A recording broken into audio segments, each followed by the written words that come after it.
তাকে পাওয়ার আশায় আমি আমার সুন্দর জীবনটাকে নিজে হাতে ধ্বংস করে ফেলেছি।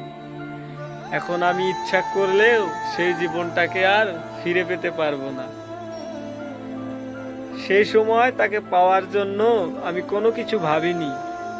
আমার তখন একটাই ইচ্ছে ছিল যে শুধু তাকে পেতে হবে।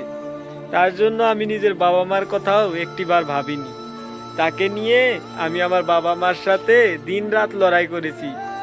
আমার ভাই বোনদের সাথেও এটা বলেছি যে সে আমাকে অনেক ভালোবাসে আর সে আমার জন্য সবকিছু করতে পারে।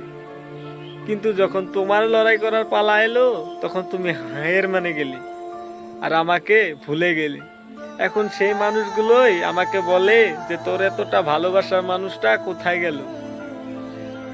আমি আর তাদের সামনে কিছু বলতে পারি না, কারণ তোমাকে নিয়ে আমি অনেক গর্ব করেছিলাম, অনেক কথা বলেছিলাম। কিন্তু তুমি সেই কথার একটিও রাখোনি। তুমি তো বলেছিলে যে তুমি আমাকে অনেক ভালোবাসো, তুমি আমার জন্য সবকিছু করতে পারো। এই তোমার সবকিছু করা।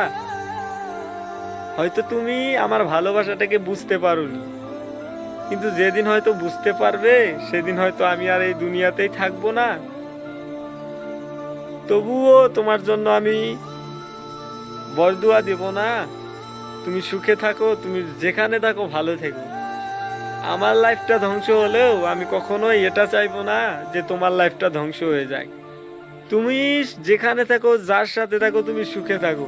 আমি কখনোই তোমার ক্ষতি চাইবো না, কারণ আমি তোমাকে ভালোবেসেছিলাম। আর ভালোবাসার মানে এটা নয় যে সব সময় তোমাকে আমার সাথেই থাকতে হবে।